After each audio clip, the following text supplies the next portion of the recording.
Hi everyone, it's Heidi from flutterbyheidi.co.uk, back again with another Ferrero Friday, and obviously this is part of my spooky cat week, and this time I'm not using the stamp set. I'm actually just using the punch and the coordinating DSP, which you can see we've got here.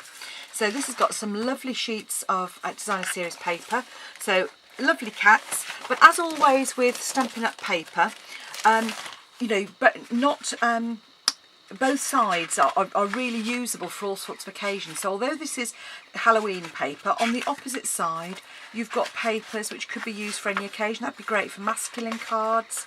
On the other side of the pumpkin you've got these lovely dots, which is what I've used.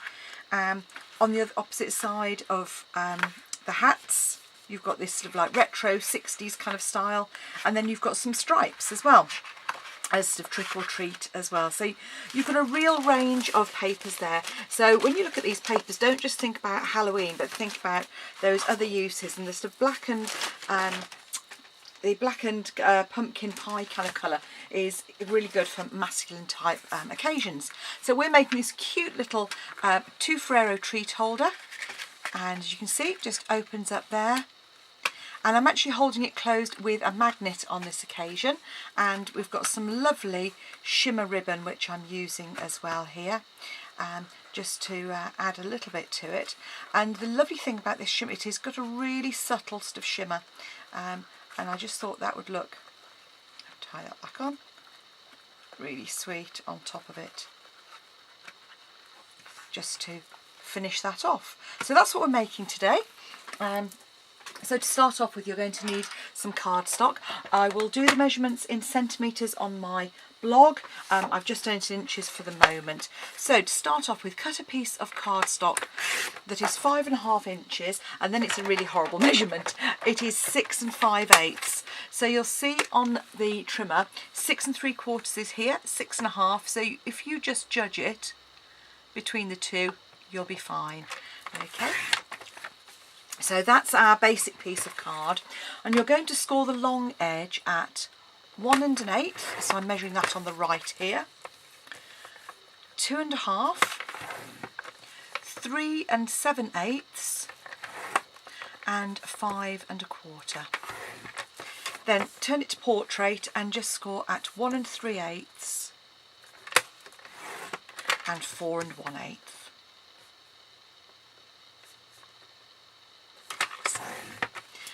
So that's all our scoring done.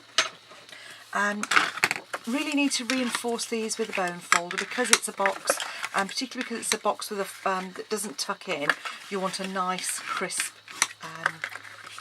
fold on those. There you go. So you'll see that one of these pieces is slightly shorter than the other, and you need this lovely everyday label punch. And on this very short piece, just come in and line up just like so. So just centralise it, line up, and you're just going to trim that little edge off the side there. And then we'll use our punch again in a minute, but I'm going to do some trimming away. But I wanted to do that first because it kind of reminds me which end is the right one. So on these, you don't have to be precise, but around about sort of 1/2 inch-ish, just trim away. Cut straight down the next section.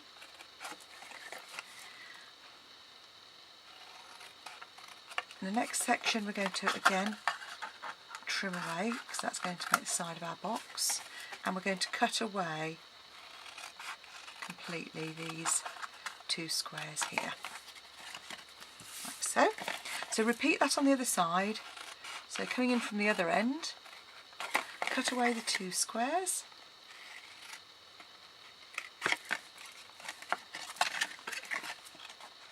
around about 1/2 inch, so 1.5 centimetres, something like that, and then cut straight down the sides here. And then we're just going to notch those little tabs, our usual way of doing it, just to make it so that it folds up nice and neatly, you don't get any excess card.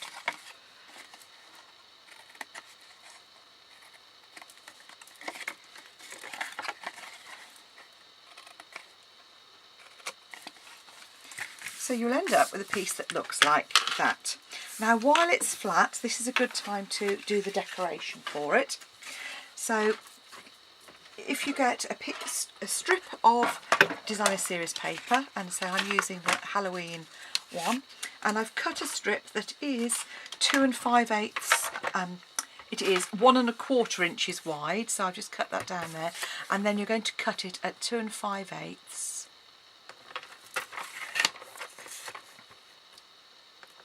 And I've cut 3 pieces at 2 5/8,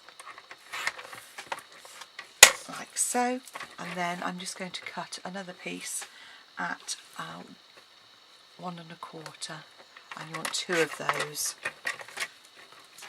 So I've cut another little piece there, just ready to trim. Okay.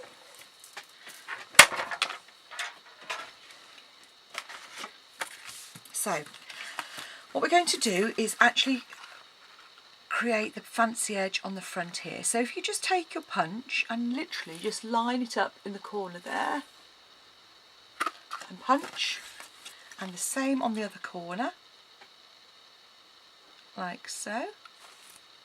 Gives you a really pretty fancy edge. Just thought it made a bit of a difference. And then do the same on one of your larger pieces of DSP. So you're just popping it in and punching, and same again on the other side. And then because we're doing paper, we're just going to use our fuse to attach those onto our card base, box base. You just see that lines up there. And obviously, you could go to town and add extra card layers, but usually, you know, for these little treat boxes, you want them to be quite, quick and easy to make. So, you know, you can add more if you want to, but you know, I think you'll be fine. After all, the recipient is probably looking for the contents. The nice thing about these is that they, you know, make nice little holders for little bits and pieces afterwards, so they will get use. So once you added your DSP, I'm just going to use fuse here. So just add some glue to those 2 flaps.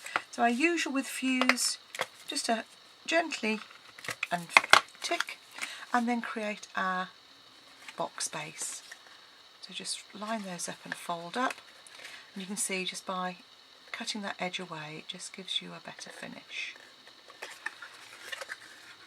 Now you might have noticed that when I opened this box here, it's got quite a nice click. That's because I've used some little magnets. Now these magnets are available on eBay, but they are really, really fine.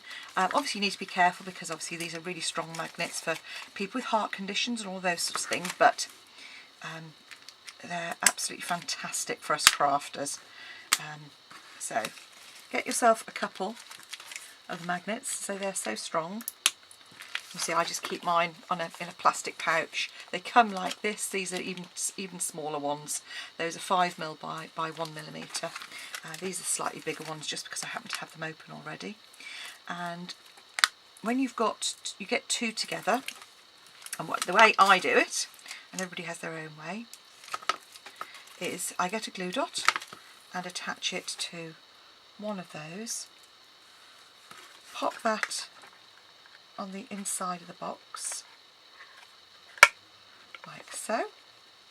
Okay, and then I attach the other one on the outside, and then you can literally just pop a glue dot on the back there, fold over, line it up and press down, and then when that lifts off, give it a really good squeeze, and then you'll find that will line up perfectly. So all we've got left to do is punch our cat. So I've roughly cut a piece of the DSP out, leaving a little tag on the top there because it was just at the edge. Obviously if you haven't got a piece at the edge, just use a post-it note. Punch our cat out, and then I'm going to punch a plain piece of card to go behind that, because obviously I want to make it look pretty. So I've just got a scrap here, I'm just going to punch another one. And then I'm just going to use a little bit of Tombow. Just to, this is always a good way to use Tombow. Just kind of dot it over. When you're adding DSP, it really doesn't need to be, swamped in it. And the reason I use Tombow is because when you're trying to line something up like this, you just want that little bit of wiggle room. And I'm just going to leave a very slight kind of shadow behind that. And now I will use some fuse on the bottom section of our cat. Add into the front of the box. And all that's left now is to pop a couple of Ferrero in there. And there you go. 2 Ferrero in a box. Just take your ribbon, lovely shimmer ribbon, and this comes in a lovely powder pink and I think soft sky as well. And add that, trim away. And there we have a pair of cute little treat holders ready for you to gift, whether it's for Halloween or just for a cat lover. Thanks for watching. Come back and see me again soon. Don't forget to watch the rest of these spooky cat projects this week. And if you want any of the products that I've shown you, please visit my online shop or contact me and I would be delighted to talk to you. Thanks for watching. Bye now.